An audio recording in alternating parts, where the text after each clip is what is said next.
Bapak, ibu-ibu, saudara-saudara kaum muslimin rahimakumullah.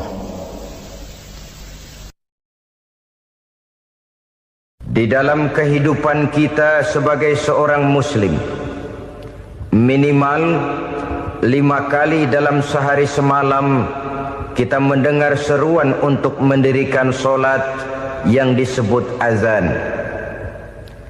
Ada kalimat menarik di dalam kalimat azan itu, yakni seruan hayya 'alal falah, marilah menuju kepada keberuntungan, marilah meraih kemenangan. Seruan ini adalah kecenderungan dari setiap manusia, apapun warna kulitnya. Artinya, setiap orang dalam hidup selalu ingin meraih dan mencari kemenangan. Kemenangan akan melahirkan kepuasan batin, dan kepuasan batin memberikan kebahagiaan. Sedangkan kekalahan melahirkan penderitaan batin, dan penderitaan batin menjerumuskan seseorang di dalam berbagai bentuk kerugian. Jikalau inilah seruan azan, maka masalahnya ialah apa yang menyebabkan kita meraih kemenangan.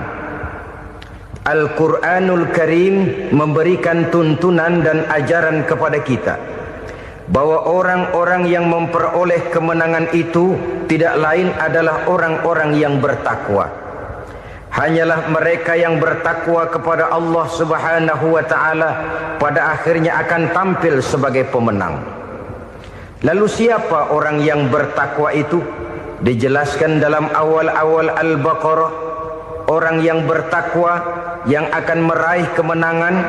Pertama, alladzina yu'minuna bil ghaib, yaitu orang-orang yang beriman kepada yang gaib, percaya bahwa ada alam yang gaib, alam yang abstrak, alam yang tidak bisa dijangkau oleh salah satu daripada panca indera kita.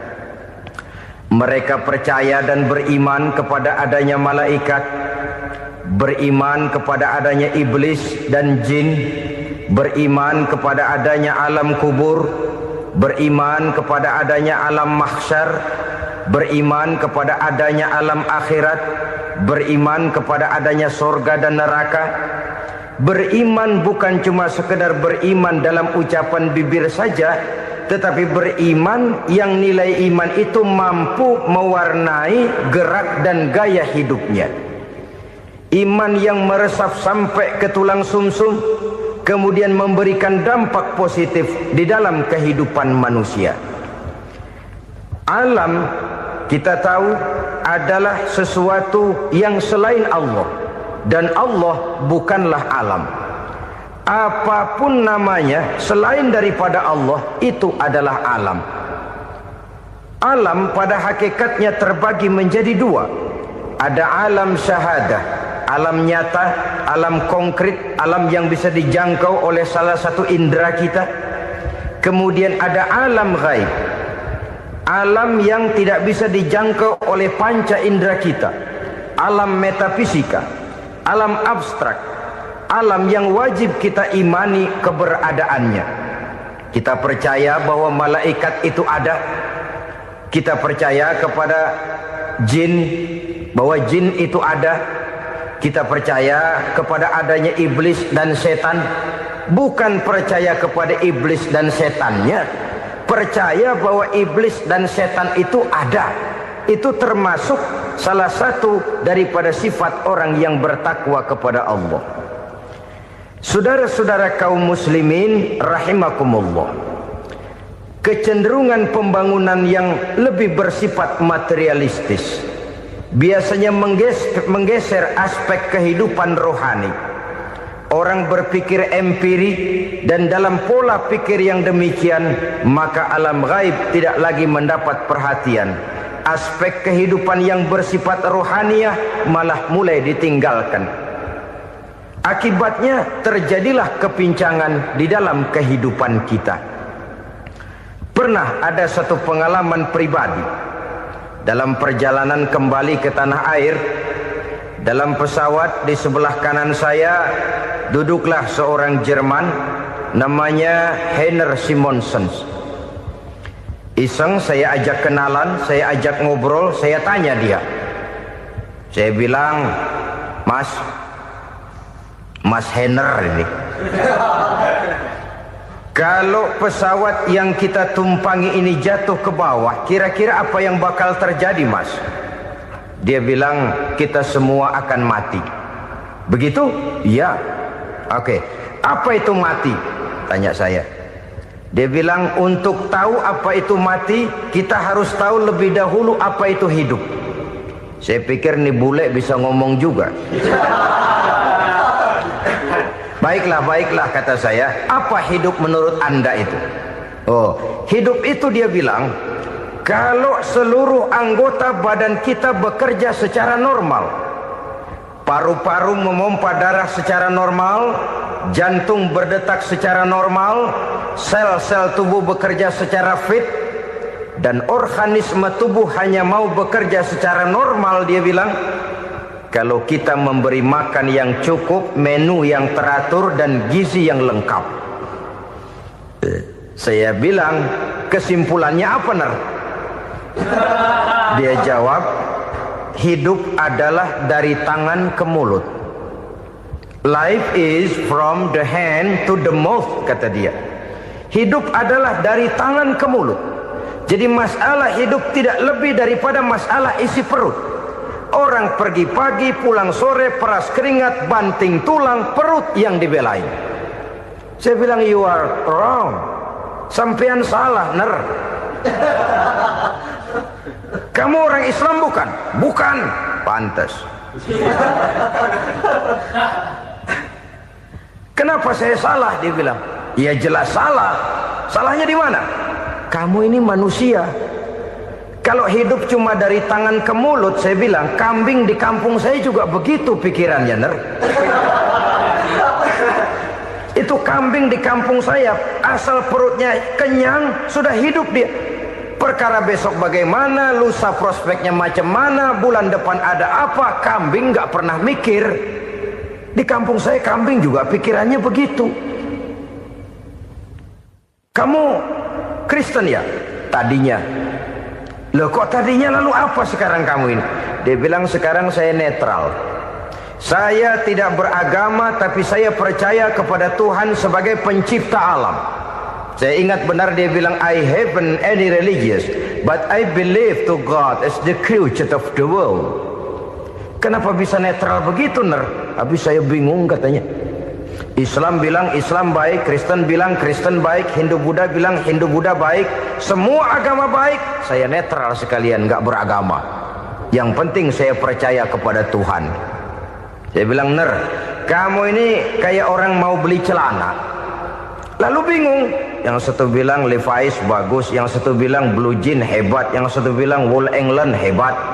Celana ini hebat, celana itu bagus, celana ini hebat. Semua celana bagus, kamu bingung. Akhirnya netral, tidak pakai celana. Itu juga salah. Saya pikir-pikir, kemudian saya melihat bahwa dua pola berpikir Heiner ini nampaknya sudah mulai menggejala di lingkungan masyarakat bangsa kita.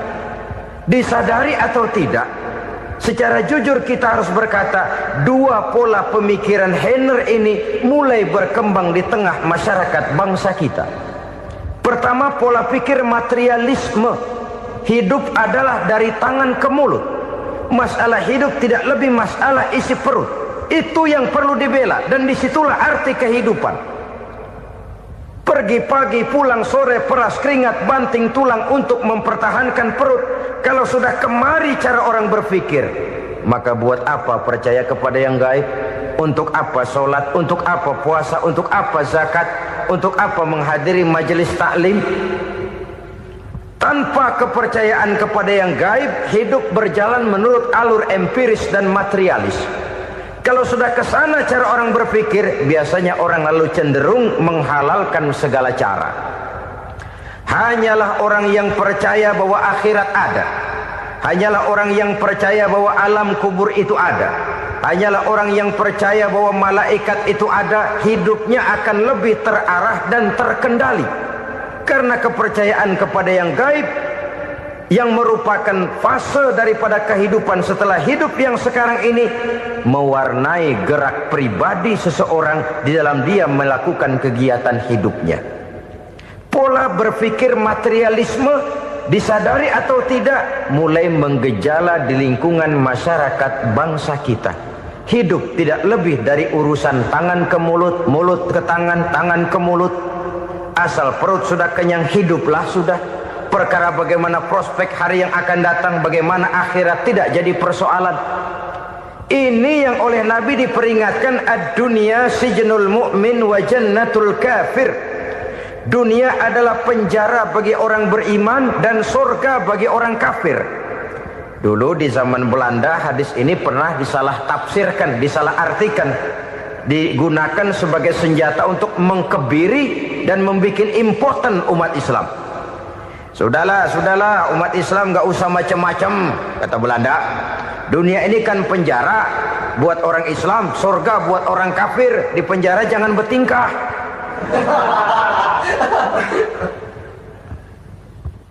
Pengertiannya tidak begitu.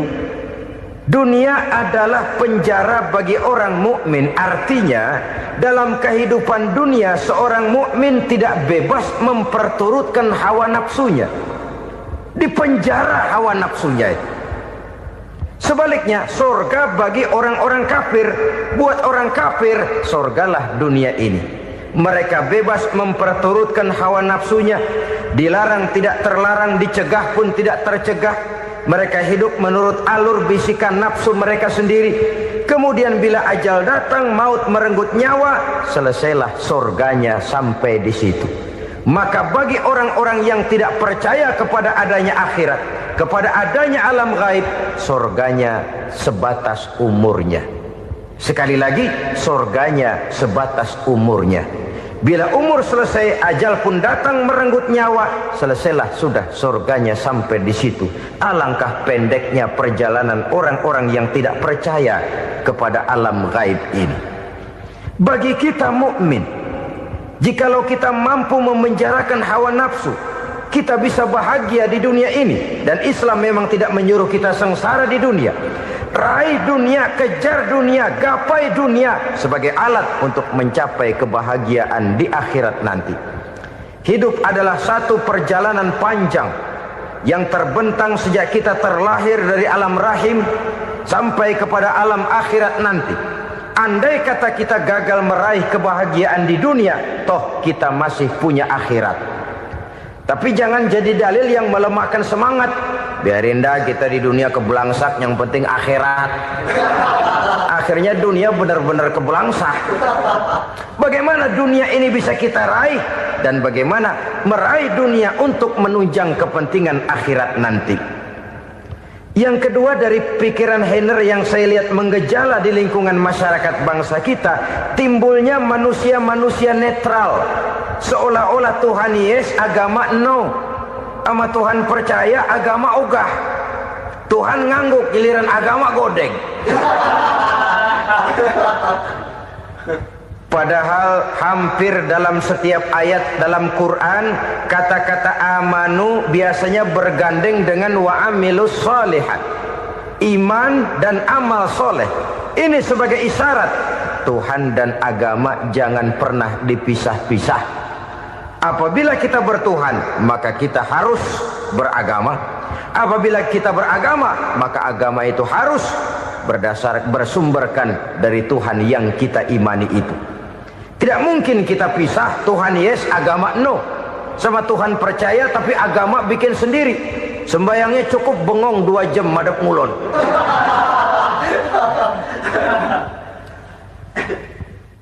Saudara-saudara kaum muslimin rahimakumullah. Jadi dengan demikian, agama yang kita akui merupakan unsur mutlak di dalam pembangunan sekarang ini, merupakan bagian dari kehidupan yang menuntun kita bahwa di balik alam nyata ini, di balik alam syahadah ini ada alam gaib. Dan mudabbir, murabbi, yang mengatur, yang menguasai, yang memelihara, baik dia alam nyata, baik dia alam gaib, tidak lain adalah Allah Subhanahu wa ta'ala. Di sana ada satu super power, satu maha kekuatan yang kita perlu bersandar kepadanya. Sebagai makhluk nyata yang hidup di alam nyata, berbuatlah secara nyata sebagaimana harusnya kita berbuat. Karena Islam jelas bukan agamanya orang pemalas. Islam jelas bukan agamanya orang yang mengajarkan setelah selesai sholat boleh duduk, nggelenggem ayam-ayam, ndelohom, menghitung bintang di langit sambil menunggu keajaiban. Tidak. Islam adalah agama yang mengajarkan apabila sholat sudah selesai kamu kerjakan, bertebaranlah di permukaan bumi, cari karunia Tuhanmu. Jangan hidup berpangku tangan menunggu keajaiban. Karena hidup bukan undian. Jangan berharap untung besar tanpa mau peras keringat. Tapi di sebalik itu toh kita juga harus yakin bahwa di sisi usaha nyata yang kita lakukan ada satu super power, satu maha kekuatan gaib yang menentukan berhasil dan tidaknya usaha kita. Kepercayaan kepada hal semacam inilah yang mendorong kita untuk mempunyai sandaran vertikal, agar jikalau usaha ini berhasil, kita tidak lupa diri dan lupa daratan. Jikalau usaha ini gagal, kita tidak putus asa dan buruk sangka, tidak cupik pandangan dan sempit hati, tapi mampu melihat persoalan dengan kacamata putih sambil husnuzon kepada Allah Subhanahu wa ta'ala. Kita percaya malaikat itu ada. Ada yang namanya Raqib dan Atid, mengawasi gerak hidup kita sampai kepada gerak hati kita.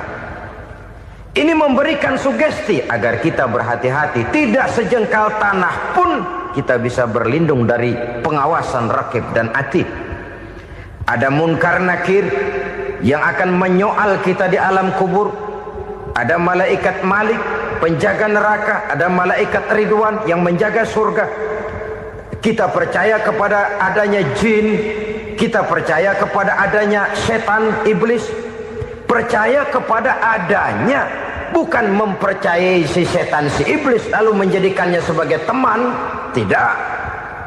Percaya bahwa mereka itu ada dan merupakan makhluk Allah yang gaib yang diciptakan Allah Azza wa Jalla. Kepercayaan kepada alam gaib memberikan motivasi terhadap gerak lahir manusia, sehingga dengan motivasi kepercayaan kepada yang gaib, gerak lahir jadi lebih terarah, jadi lebih terpelihara. Pernah seseorang bertanya, "Pak, apakah adanya akhirat bisa dibuktikan secara ilmiah?" Saya bilang tidak bisa, tidak bisa. Kenapa? Karena yang berangkat nggak pernah pulang kembali lagi.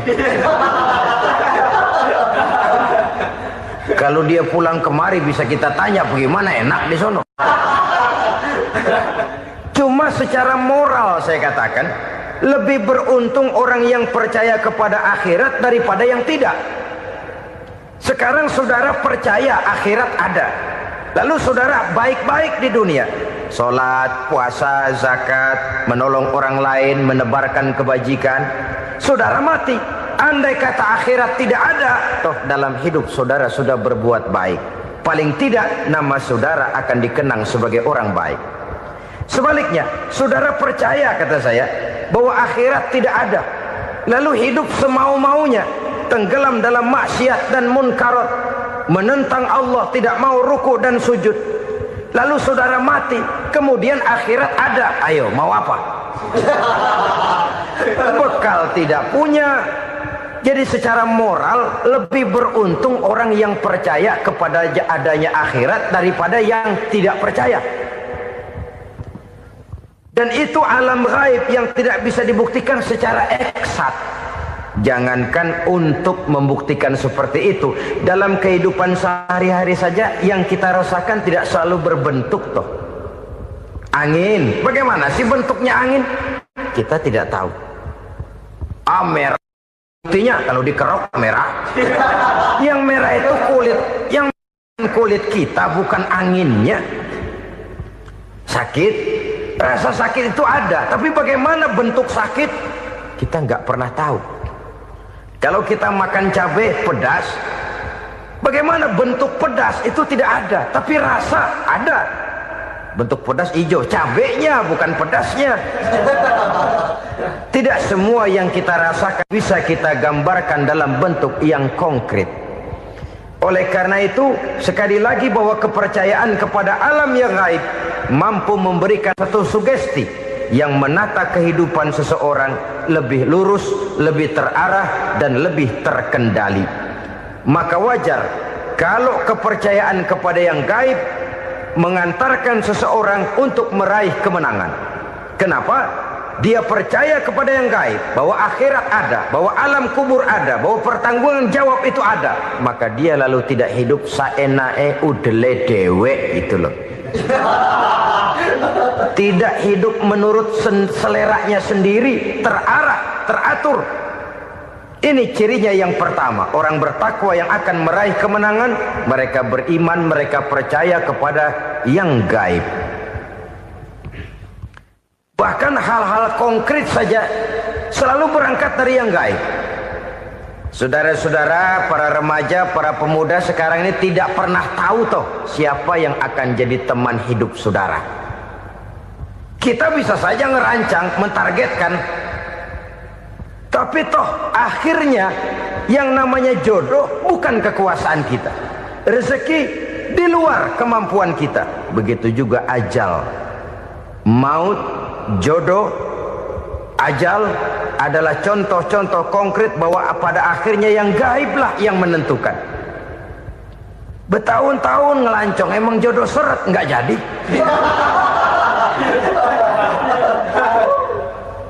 Begitu kenal baru setengah malam nginep ditangkap hansip kan. Hal-hal semacam itu kadang-kadang kita berpikir suuzon, gilet, perempuannya cakep banget, lakinya rebek amat. Memang begitulah jodohnya. Memang begitulah jodohnya. Saudara hadirin ma'asyiral muslimin yang saya hormati, jadi hal-hal yang konkret saja kita yakini sepenuhnya ditentukan oleh satu superpower yang gaib itu tadi. Dari sanalah segala ketentuan itu berangkat dan kesanalah segalanya akan kembali. Maka kepercayaan kepada yang gaib meluruskan gerak hidup seseorang dan itu akan mengantarkan dia kepada meraih kemenangan. Satu. Yang kedua, wa yuqimuna shalah. Orang bertakwa yang akan meraih kemenangan itu adalah orang-orang yang mendirikan sholat. Kenapa sholat mengantarkan orang untuk meraih kemenangan? Yang jelas, inna sholata tanha anil fahsya'i wal munkar. Sholat mampu mencegah manusia dari perbuatan keji dan munkar. Banyak filsafat hidup yang terkandung di dalam sholat ini. Sejak kita wudhu sampai kita menghadap ke arah kiblat, sampai kita melakukan gerak-gerak sholat, bacaan-bacaan yang ada di dalam sholat, lalu sampai kepada mengucapkan salam. Banyak filsafat hidup yang terkandung di dalam sholat. Umpamanya saja, setelah takbiratul ihram mulai kita dengan sholat dalam posisi berdiri, diajarkan dalam kitab-kitab fikih agar kita melihat ke arah tempat sujud. Ini kan filsafat kehidupan. Kalau kamu sholat dalam posisi berdiri, lihat tempat sujud. Jangan sholat mata jelalatan, sebab nanti bisa mengurangi kekhusyuan. Jadi wajar kalau yang dikatakan bahwa yang paling afdol adalah shaf yang di depan. Kenapa? Secara harfiah pengertiannya akan lebih mengundang kekhusyuan. Kenapa? Kalau kita di shaf paling depan di masjid umpamanya paling banter kita lihat tembok. Tapi kalau kita shaf di tengah atau di belakang, orang-orang di depan kita pun akan kelihatan. Yang bajunya loreng, yang bajunya genggang, yang bajunya macam-macam. Kita lihat, kadang-kadang kita pikirin, ada yang bajunya bolong. Kita sholat tapi dalam hati, nih orang bajunya robek yang nggak tahu apa. Ada saja hal-hal yang mengusik kekhusyuan kita. Oleh sebab itu diajarkan dalam posisi berdiri, lihat, arahkan pandangan matamu kepada tempat sujud. Ini kan filsafat kehidupan. Maksudnya apa? Kalau lagi diri lihat dong tempat sujud. Kalau udah di atas ingat dong sama yang bawah. Kalau sudah tinggi ingat dong dari mana kamu berangkat. Kalau sudah berkuasa bantu dong yang lemah. Kalau sudah kaya santuni dong yang miskin. Kalau sudah alim bimbing dong yang awam. Ini filsafat kehidupan. Dalam posisi berdiri kau lihat tempat sujud. Ini akan melahirkan kepekaan sosial di mana seseorang mau tahu kepada orang lainnya. Bagaimanapun kaya kita, tinggi pangkat dan jabatan kita, jikalau hidup hanya untuk kepentingan perut sendiri saja, rasanya belum membawa manfaat di dalam kehidupan kita. Tapi efek yang tertinggi sesungguhnya, solat mencegah manusia dari perbuatan keji dan munkar. Perbuatan keji dan munkar, walaupun kelihatannya mendatangkan uang, membawa keuntungan, tapi itu keuntungan semu, keuntungan sementara. Dengan menipu orang lain kita bisa dapat untung, tapi tidak membawa berkah. Dan itu adalah kerugian besar dalam kehidupan kita. Maka untuk meraih kemenangan harus dimulai dengan membentuk kepribadian yang tegar, memiliki sandaran vertikal yang langsung kepada Allah Subhanahu wa ta'ala. Dan itu hanya bisa kita tempuh melalui jalur ibadah formal yang sudah ditentukan Allah, yakni solat yang 5 waktu. Untuk memperkuat itu ada solat-solat sunnah, rawatib, nawafil sebagai terminal-terminal kontrol cadangan untuk memelihara stabilitas temperatur batin di dalam kita berhubungan dengan zat yang maha gaib, yaitu Allah Subhanahu wa ta'ala. Orang sering bertanya, Pak, itu tetangga saya nggak sholat, duitnya nggak habis-habis, Pak. Nggak sholat tapi mobilnya tambah terus. Nggak sholat tapi usahanya makin maju. Tapi di sisi lain ada orang yang rajin sholat, rezekinya butak bener. Anaknya mana kurus, mana korengan. Saudara hadirin ma'asyiral muslimin rahimakumullah, harus saya katakan bahwa solat memang bukan untuk cari duit. Solat adalah sandaran vertikal kita kepada Allah. Sedangkan soal rezeki itu berkaitan dengan sifat Allah maha pengasih dan maha penyayang. Allah maha pengasih, siapapun dikasih kalau mau usaha. Allah maha penyayang, tidak semua orang disayang oleh Allah Azza wa Jalla. Dan belum tentu banyak harta itu merupakan nikmat. Mungkin juga istidraj. Artinya istidraj itu dikasih tapi diambulin, kalau bahasa Betawinya itu. Dikasih tapi diambulin, itu bukan merupakan nikmat sesungguhnya, lebih merupakan azab dari Allah Subhanahu wa ta'ala.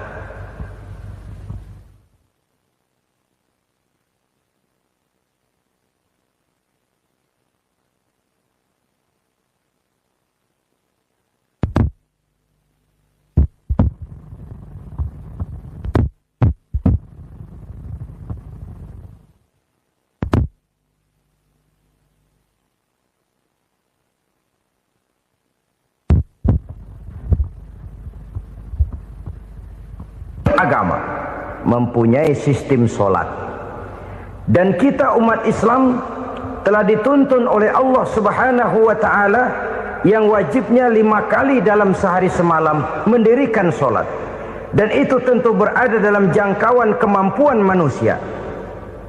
Pada awalnya barangkali kita memang merasa solat itu satu kewajiban, tapi semakin kita hayati makna, manfaat dan filsafat yang terkandung di dalam ajaran solat, semakin sampai kita kepada keyakinan bahwa solat adalah keperluan kita.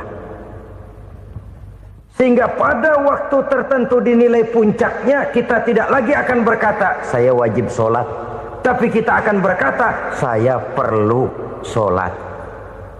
Kalau kita sudah merasakan itu adalah keperluan kita, nah di sanalah kita baru akan merasakan ruginya kalau hal itu tidak kita laksanakan. Sepanjang kita masih berkata saya wajib sholat, kita akan lebih merasakan dia sebagai beban ketimbang sebagai keperluan. Yang jelas Allah tidak memerlukan ibadah yang kita laksanakan ini. Dengan kata lain,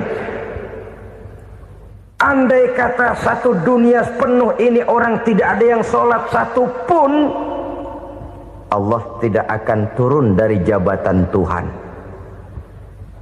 Jangan lalu berpikir kalau kita ngambek se-RW kagak sembahyang Tuhan tekor kali ini ya. Tentu tidak. Itu perlunya kita, bukan perlunya Allah. Dan pada induknya kita akan berkata, saya perlu agama. Kalau secara induk kita sudah memerlukan agama, maka konsep-konsep yang ada di dalam ajaran agama itu pun adalah juga merupakan keperluan kita. Baik dia bernama sholat, baik dia bernama puasa, baik dia bernama zakat, baik dia bernama haji, seluruhnya adalah keperluan kita. Dan sesuatu yang kita perlukan apabila tidak kita laksanakan akan melahirkan kerugian di dalam kehidupan. Jangan heran kalau kita membaca riwayat perjalanan hidup para salafus soleh, orang-orang soleh. Ada yang tahajud sampai 100 rakaat, ada yang sholat malam kakinya sampai bengkak. Kita sekalinya bengkak biri-biri. Ada yang sholat membaca surah dalam Al-Quran sampai khotam Quran. Kok mau? Mereka sudah merasakan itu keperluan. Itu saja soalnya. Satu saat pun jikalau kita merasa bahwa itu keperluan saya, kita pun akan melaksanakan seperti itu. Keperluan saya dalam kehidupan. Inilah yang kedua. Yang ketiga, orang bertakwa yang akan meraih kemenangan itu, wa mimma razaqnahum yunfikun. Mereka membelanjakan sebagian daripada rezeki yang diberikan Allah kepada mereka. Mereka infakkan di jalan Allah. Ada satu dialog menarik. Satu hari seorang anak muda bertemu dengan seorang kakek-kakek yang sudah dikenalnya baik. Bertanyalah anak muda ini, "Kek, umur kakek berapa tahun?" 15 tahun, kata si kakek. "Anak kakek berapa orang?" 1. "Harta kakek berapa banyak?" 15 juta. Si anak muda ini bengong. Lalu protes, "Kok kakek bohongin saya?" "Kenapa?" "Saya tahu umur kakek 70 tahun. Kenapa ngaku 15? Saya tahu anak kakek 5. Kenapa bilang 1? Saya tahu kakek miliuner, miliaran uang kakek. Kenapa ngaku cuma 15 juta? Begini, kata si kakek tadi. Benar, umur saya 70 tahun. Tapi dari umur yang 70 tahun itu baru 15 tahun terakhir ini saya merasakan ibadah kepada Allah. Meninggalkan maksiat, jauh dari segala macam munkarat. Maka yang 15 tahun inilah yang benar-benar saya rasakan sebagai umur saya. Benar anak saya 5, tapi yang 4 susah diatur. Cuman 1 rasanya nih yang bakal jadi si buah hati belahan jantung pelanjut cerita penerus sejarah. Cuma 1 ini yang saya harapkan, yang akan jadi anak soleh, yang akan membuat saya menerima pensiunan pahala. Kalau yang 4 apek dah, nggak ada harapan. Yang 1 nyekek botol melulu. Oh begitu, iya.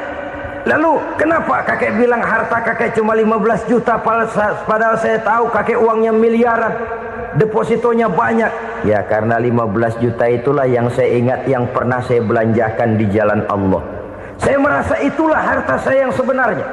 Yang miliaran yang saya simpan di bank kelak, kalau satu saat saya mati akan jadi rebutan di antara anak-anak saya. Iya kalau anak saya soleh kayak yang 1 ini.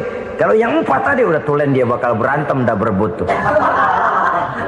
Jadi 15 juta yang saya belanjakan di jalan Allah inilah yang saya merasakan benar-benar harta saya yang sesungguhnya. Dialog ini patut menjadi bahan renungan kita bersama. Diberikan kita umur 40, 50, 60, 70, 80. Berapa tahun dari umur yang diberikan itu yang jalan mulus, yang kita gunakan untuk melaksanakan ibadah? Banyak harta kita simpan di bank, di lemari, di dompet, di tas.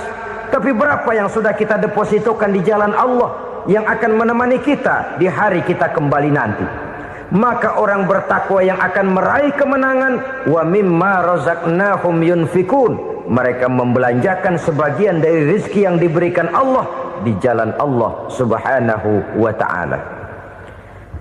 Ma'asyiral muslimin rahimakumullah, zahirnya memang kita memberikan kepada orang lain, tapi hakikatnya kita menyimpan untuk diri kita sendiri. Kita memberikan kepada yatim piatu 25.000. Zahirnya kita memberikan si yatim, hakikatnya kan kita cuma nyimpan. Saya berikan, titip kepadamu, ini untuk saya di akhirat. Kau boleh belikan baju, kau boleh belikan untukmu makan, kau boleh bayarkan sekolahmu. Ini untuk saya. Hakikatnya kita nyumbang masjid 1 juta, zahirnya kita berikan kepada panitia masjid, tapi hakikatnya kan cuma titip. Titip 1 juta ya, untuk saya di alam kubur nanti. Silahkan kau boleh belikan semen, ini uang, belikan besi, belikan pasir. Saya cuma sekedar titip untuk kepentingan saya. Hakikatnya kita cuma sekedar menitip. Sebagaimanapun pada hakikatnya, apapun yang kita miliki dalam kehidupan kan cuma sekedar hak guna pakai, bukan hak milik mutlak. Harta kita, rumah kita, kendaraan kita, kebun kita, pabrik kita, hak guna pakai saja. Hak milik mutlak cuma untuk Allah subhanahu wa ta'ala. Saudara-saudara kaum muslimin rahimakumullah, ini yang ketiga. Kemudian yang keempat, orang-orang bertakwa yang akan meraih kemenangan, allazina yu'minuna bima unzila ilaika, mereka yang beriman, mereka yang percaya kepada apa yang telah diturunkan kepadamu Muhammad, ay Al-Quran, yakni Al-Quranul Karim. Setelah percaya kepada yang gaib, mendirikan solat, kemudian menginfakkan sebagian dari rezeki yang diberikan Allah, mereka juga lalu percaya kepada yang diturunkan terhadap Nabi, yaitu tidak lain Al-Quranul Karim. Sekali lagi di sini, percaya bukan hanya sekedar percaya saja, tetapi percaya lalu menjadikan Al-Quran itu sebagai pedoman hidup. Sebab memang Al-Quran itu adalah GBHM, garis-garis besar haluan muslim.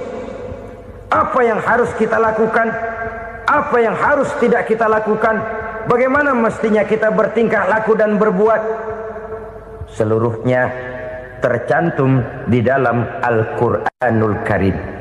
Itu sebabnya ketika satu hari Aisyah ditanya bagaimana akhlak Rasul, beliau menjawab, kana Rasulullah sallallahu alaihi wasallam khuluquhul Quran.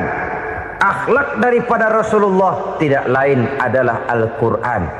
Jawaban simpel ini memberikan gambaran bahwa keseluruhan daripada konsepsi Quran sudah diterjemahkan dalam kehidupan Rasulullah sallallahu alaihi wasallam. Karena kita tahu akhlak adalah keseluruhan dari gerak hidup manusia. Sejak ia berpribadi, berumah tangga, bertetangga, bermasyarakat, sampai kepada berbangsa dan bernegara, Al-Quran tetap memberikan sentuhan nilainya. Oleh karenanya, orang-orang yang bertakwa adalah orang-orang yang menjadikan Al-Quran sebagai pedoman dalam kehidupannya.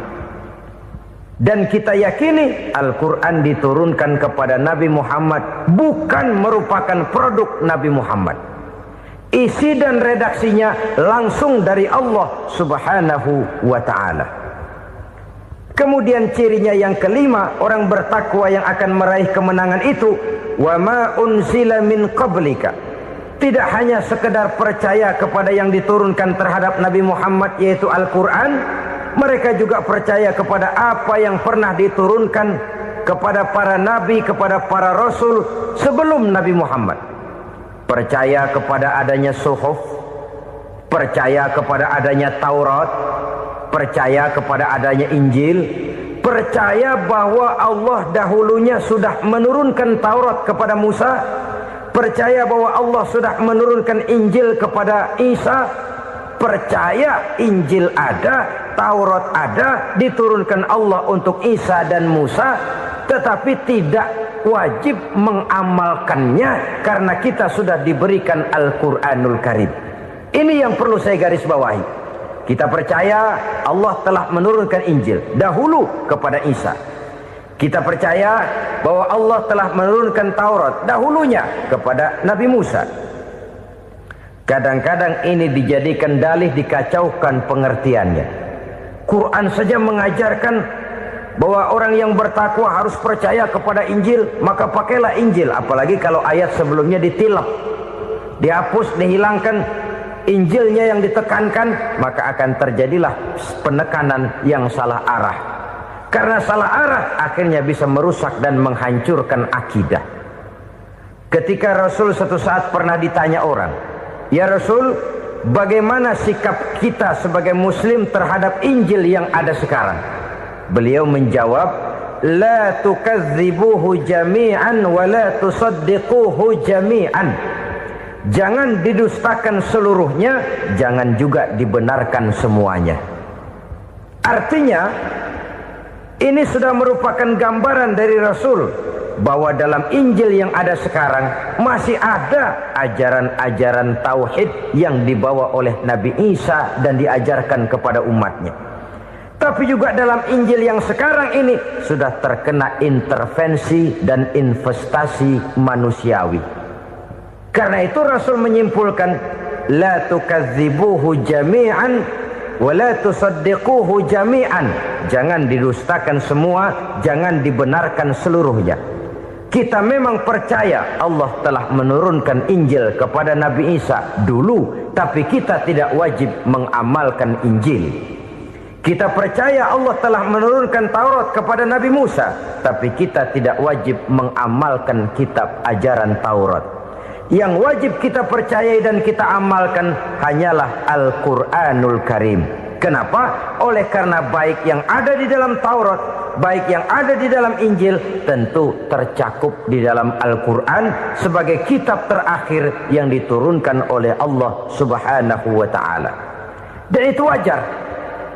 Kalau seorang pejabat mau mengeluarkan satu keputusan baru, tentu dia harus meninjau keputusan-keputusan lama. Andai kata dianggap tidak berlaku, dianggap tidak relevan lagi, maka keputusan-keputusan lama itu tentu sudah dianggap tidak berlaku.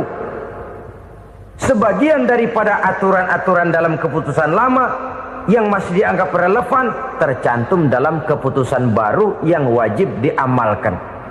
Begitulah hubungannya antara Al-Quran, Taurat, Zabur, dan Injil. 4 kitab samawi yang diturunkan Allah masing-masing kepada Zabur untuk Nabi Daud, Taurat untuk Nabi Musa, dan Injil untuk Nabi Isa alaihi wassalatu wassalam. Ketiga-tiga kitab itu kita percayai adanya. Kita yakini Allah telah menurunkan Zabur, Taurat, dan Injil. Tapi kita tidak wajib mengamalkannya.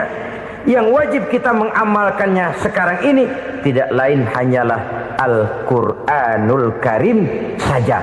Karena ia mencakup apa yang ada di dalam Zabur, apa yang ada di dalam Taurat, dan apa yang ada di dalam Injil. Keotentikannya bisa dipertanggungjawabkan. Ya, tapi kan Nabi Muhammad sudah mati 14 abad yang lalu, dan di zaman beliau Al-Quran kan belum dikodifikasikan, belum ditulis. Bagaimana keotentikannya bisa dipertanggungjawabkan? Mudah saja. Allah berjanji, "Inna nahnu nazzalna dzikra wa inna lahu lahafizun." Kami yang menurunkan Al-Quran dan kami yang akan menjaga dan memeliharanya. Allah turunkan Quran, Allah menjaganya. Bagaimana cara Allah menjaga Al-Quran itu? Banyaknya orang-orang yang hafaz Al-Quran. Hafaz Al-Quran 30 juz, 114 surah, 6.666 ayat. Sehingga jangankan satu kata, Jangankan satu ayat, satu kalimat saja berubah, sudah akan timbul reaksi dan mudah dimengerti. Kenapa? Banyak orang-orang yang hafaz Al-Quran. Sedangkan pada setiap akhir tahun biasanya malaikat Jibril selalu mengadakan checking terhadap ayat-ayat yang diturunkan pada waktu itu. Di zaman Nabi sendiri sudah ada usaha kodifikasi. Dan yang lebih luar biasa lagi, sampai hari ini tidak seorang pun mampu membuat satu ayat saja semacam Al-Quran. Ke bahasa manapun dia diterjemahkan, naskah aslinya tetap ikut. Rujukan dasarnya tetap ada. Berdasarkan itu, maka tidak mungkin terjadi penyelewengan terhadap atau pemalsuan terhadap ayat-ayat Al-Quranul Karim. Kesuciannya, keotentikannya, kemurniannya bisa dipertanggungjawabkan. Ma'asyiral muslimin rahimakumullah. Oleh karenanya, konsepsi dasar daripada ajaran Islam ini memang tidak lain adalah Al-Quran dan Sunnah. Isi daripada agama Islam yang merupakan iman, Islam dan ihsan, konsepsi dasarnya tidak lain adalah Al-Quran dan Sunnah Rasulullah Sallallahu Alaihi Wasallam. Maka yang kita perlukan sekarang ini adalah terjemahan Al-Quran di dalam kehidupan kita. Dengan demikian, maka gaya kehidupan yang lebih Qurani itulah yang kita dambakan. Kita perlu memang terjemahan Quran dalam bahasa Inggris, dalam bahasa Belanda, dalam bahasa Jepang, tapi yang lebih kita perlukan adalah terjemahan Quran di dalam kehidupan kita. Konsekuen, tidak memanipulasi, ringan sama kita jinjing, berat sama kita pikul. Jangan kalau lempengan ayat Quran itu kira-kira enak diamalin, keras teriakan kita. Giliran kira-kira ayat Quran itu mukul kepala kita sendiri, diam kita. Itu ciri yang pernah disindir Allah dalam awal-awal Baqarah juga. Ciri beragamanya orang yang munafik. Kullama adha'a lahum masyawfih, kata Allah. Wa iza azlama alaihim qamu. Apabila terang mereka jalan, apabila gelap mereka berhenti. Artinya, kalau kira-kira di Islam nguntungin, rame-rame pada teriak Islam. Tapi ketika diminta untuk berjuang, ketika dituntut untuk berkorban, rame-rame mengundurkan diri. Nasib agama tidak ubahnya seperti daun pisang yang dikait orang di tepi jalan lantaran tak berpayung di ketika hari hujan. Manakala hujan usailah sudah, daun itu pun dicampakkan di tepi jalan, diinjak pula orang nan lalu. Artinya, orang menjadikan agama cuma sebagai lipstick, decoration only, tidak konsekuen. Hanya pada saat-saat kelihatannya Islam membawa keuntungan, rame-rame orang teriak-teriak tentang Islam. Tapi jikalau diminta berjuang, jikalau dituntut untuk berkorban, biasanya rame-rame juga mengundurkan diri. Jangan heran kalau mayoritas hitungan kita, tapi minoritas peranan kita. Kuantitas kita dalam jumlah, tapi dalam kualitas kita lebih sering jadi penonton daripada jadi pemain. Padahal itu sangat tidak boleh terjadi. Umat Islam di Indonesia harus bangkit. Umat Islam di Indonesia harus sadar akan keberadaannya. Tidak boleh hanya jadi penonton berpangku tangan. Karena memang agama kita juga mengajarkan untuk konsekuen di dalam menjabarkan ajaran-ajaran daripada agama kita. Kita sering menjadi jatuh menjadi umat yang lemah oleh karena kita ini tidak pandai menggalang kebersamaan yang diakibatkan tidak konsekuennya kita. Diistilahkan bahwa umat Islam di dalam menggalang kebersamaannya itu harus seperti orang main sepak bola. Saudara-saudara kan tahu orang main sepak bola itu. Orang main sepak bola, kalau pertandingan belum dimulai sih silakan saja kumpul di luar lapangan, atur strategi yang baik. Tapi kalau pertandingan sudah dimulai, turun ke lapangan hijau, jangan kumpul terus. Ada sepak bola gotong royong, mundur-mundur rame-rame, depan ke depan kumpul melulu mainnya. Kalah. Orang main sepak bola itu ya harus ada penyerang tengah, Harus ada penjaga gawang, harus ada strikernya, harus ada kiri luarnya, kanan dalamnya yang jadi backnya. Posisi boleh bermacam-macam, tapi yang penting saling ngoper untuk menggolkan gawang lawan.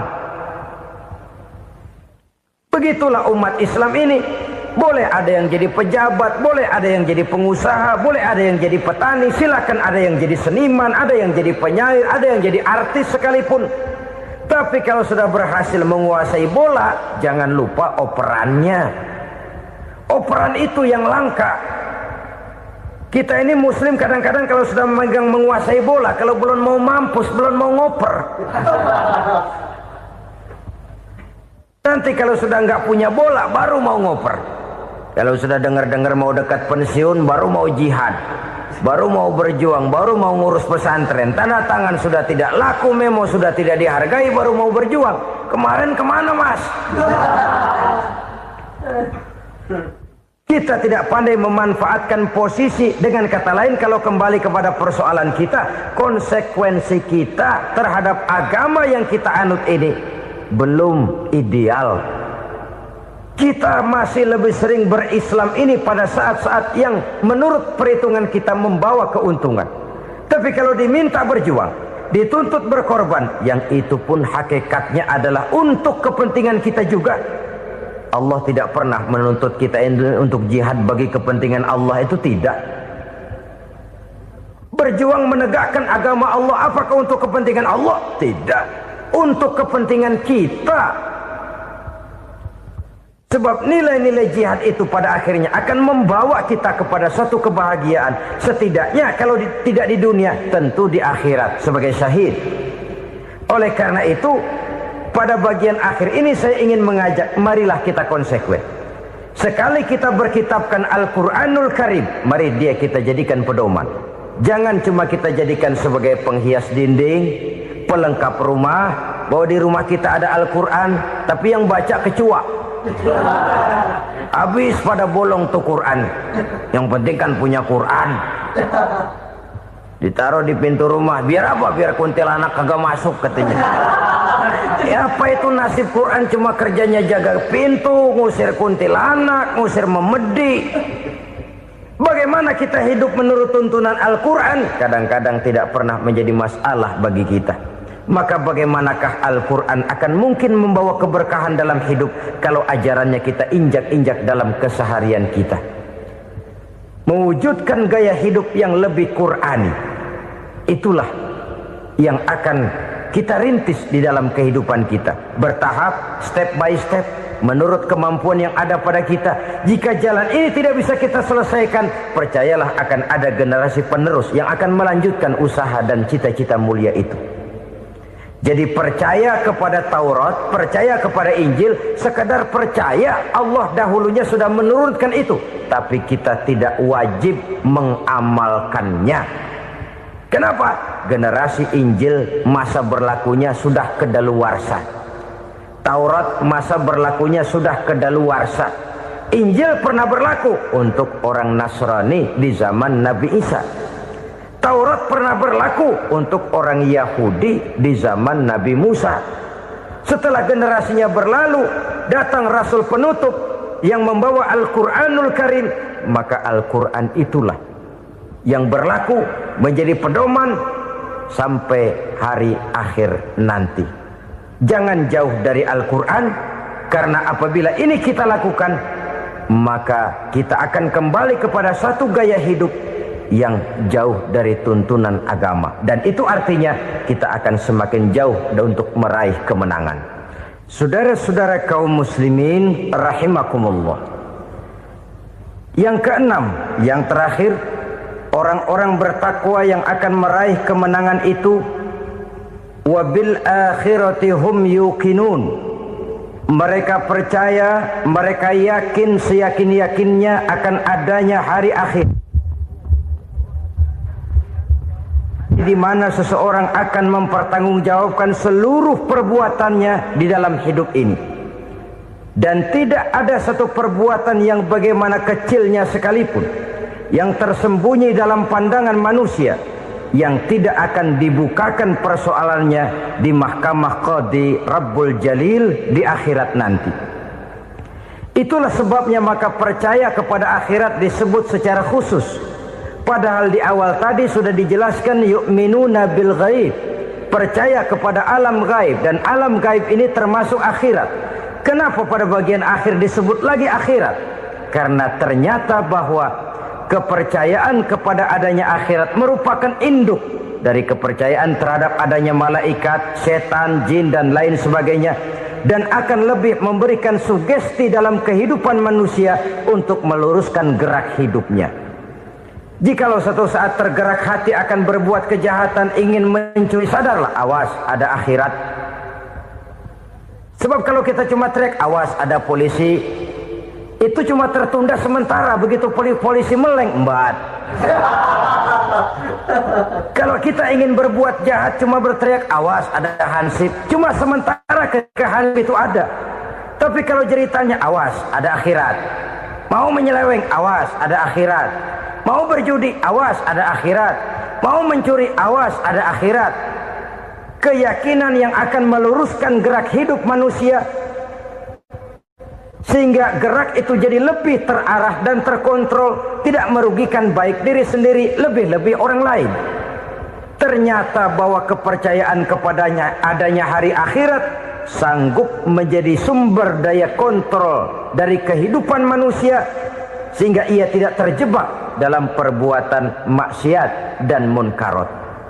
Saudara-saudara kaum muslimin, inilah saja yang kita bicarakan pada pertemuan kali ini. Semoga Allah subhanahu wa ta'ala memberikan kekuatan zahir dan batin kepada kita. Amin. Untuk dapat meraih kemenangan dengan beriman kepada yang gaib, mendirikan solat, membelanjakan sebagian dari rezeki yang diberikan Allah, percaya kepada Al-Quran, beriman kepada kitab-kitab yang diturunkan sebelum Al-Quran, lalu meyakini adanya hari akhirat. 7 macam perkara yang merusak akidah dan keimanan, merusak amal perbuatan yang sudah kita kerjakan, merusak sendi-sendi kehidupan sosial, pendek kata merusak segala hal di dalam kehidupan kita. Jauhilah olehmu 7 macam perkara yang merusak. Yang pertama, asyirku billah, menyekutukan Allah subhanahu wa ta'ala. Agama dimulai dari keyakinan, maka kehancuran agama selalu dimulai dari kehancuran keyakinan, iman atau akidah yang dimiliki oleh seseorang. Dan untuk menghancurkan nilai-nilai iman yang kita miliki ini, orang rasanya tidak akan menghantam kita dengan peluru kendali. Orang tidak akan mengirimkan nuklir ke sini. Orang tidak juga akan mengirimkan satuan militernya ke sini. Untuk menghancurkan nilai-nilai iman, dibanjiri kita dengan paham-paham yang merusak dan mendangkalkan akidah. Baik ia bernama materialisme, baik ia bernama sekularisme, baik ia bernama banjirnya maksiat dan munkarat, baik ia bernama banjirnya peradaban dan kebudayaan yang menghancurkan moral daripada anak-anak kita, sedikit demi sedikit melenturkan dan melunturkan nilai-nilai keimanan kita, untuk kemudian pada waktunya nilai iman itu akan bertukar dan berganti menjadi nilai syirik kepada Allah subhanahu wa ta'ala. Atau pada sisi lain, menjadikan yang selain Allah sebagai tujuan akhir daripada kehidupan kita. Sedangkan kita sama-sama maklum bahwa di dalam pandangan agama Islam, dosa yang tidak berampun, dosa yang terbesar, termasuk dalam kategori bapak moyangnya dosa, tidak lain adalah syirik, yakni menyekutukan Allah subhanahu wa ta'ala. Pola penghancuran iman ini memang berstrategi. Ditawarkan kita kepada paham materialisme, paham kebendaan, di mana otak menempati urutan sebagai ranking pertama, Tuhan jatuh pada urutan kedua. Lalu menyusul kepada paham sekularisme, Allah dipisahkan dari seluruh kegiatan hidup ini, untuk pada gilirannya menjadikan yang selain Allah sebagai tujuan akhir daripada seluruh kegiatan hidup kita. Oleh karenanya, kewajiban menjaga nilai-nilai iman ini merupakan kewajiban yang mulia tetapi berat, tidak hanya untuk kita, tetapi juga bagaimana mewariskannya kepada anak-anak kita, generasi yang akan datang. Orang-orang tua bijaksana yang diceritakan di dalam Al-Quran, kalau sudah berpikir tentang anak-anaknya, pertanyaan yang paling mereka risaukan ialah, ma ta'buduna min ba'di. Anakku, kalau pada satu saat aku, ayahmu sudah tidak ada lagi di dunia ini, meninggalkan kamu semua, ma ta'buduna min ba'di, apa yang akan kamu sembah nak? Jikalau sekarang ayahmu masih mau ke masjid, masih mau melakukan rukuk dan sujud, masih beribadah menyembah Allah Subhanahu wa ta'ala, kalau orang tuamu sudah tidak ada, ma ta'buduna min ba'di, masihkah engkau mau datang ke masjid? Masihkah engkau mau rukuk dan sujud? Masihkah engkau mau menyembah Allah Subhanahu wa ta'ala? Pertanyaan ini yang dipikirkan oleh Nabi Yakub kepada putra-putranya. Pertanyaan ini yang diteruskan oleh Nabi Ibrahim kepada anak-anaknya. Pertanyaan ini yang diwariskan oleh generasi ulama'us salafus saleh kepada para generasi berikutnya. Bagaimana kita generasi sekarang? Kita orang-orang tua sekarang bukan berfikir ma ta'buduna min ba'di, malah yang kita fikirkan ma ta'kuluna min ba'di. Kalau bapak tidak ada nanti kamu makan apa nak? Perkara kamu nyembah apa, urusan nomor 18. Yang penting kamu nanti hidup bisa makan nak. Maka kita sibuk mewariskan harta kepada anak-anak kita.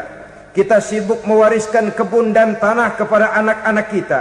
Kita sibuk mewariskan pabrik kepada anak-anak kita, sementara kita lupa mewariskan intan yang paling mahal, mewariskan mutiara yang paling berharga, yaitu nilai iman kepada Allah Subhanahu wa ta'ala. Alangkah baiknya apabila warisan harta, warisan tanah dan kebun, warisan rumah dan pabrik didasari lebih dahulu dengan mewariskan nilai iman kepada Allah Subhanahu wa ta'ala. Sebagai orang-orang tua, kita boleh bersedih kalau anak kita tidak mengerti komputer. Kita boleh bersedih kalau anak kita tidak mengerti matematika. Kita boleh bersedih kalau anak kita tidak mengerti bahasa Inggris. Tapi sewajarnya lebih bersedihlah kita orang tua jikalau mempunyai anak yang tidak kenal Allah sebagai Tuhannya, yang kemudian tidak mau rukuk dan sujud kepada Allah Tuhannya. Itulah kemalangan yang paling malang bila kita meninggalkan generasi yang tidak bertauhid kepada Allah Subhanahu wa ta'ala. Betapapun anak kita tidak ngerti komputer, saudara, paling-paling kerugiannya cuma kerugian dunia. Masuk dia ke alam barzakh, munkar nakir tidak akan sempat tanya kau belajar komputer apa tidak. Kumpul dia di padang mahsyar, malaikat juga tidak akan tanya matematikamu nilainya berapa. Yang ditanya kau kenal Allah, kau rukuk dan sujud kepadanya, kau pernah datang ke masjid.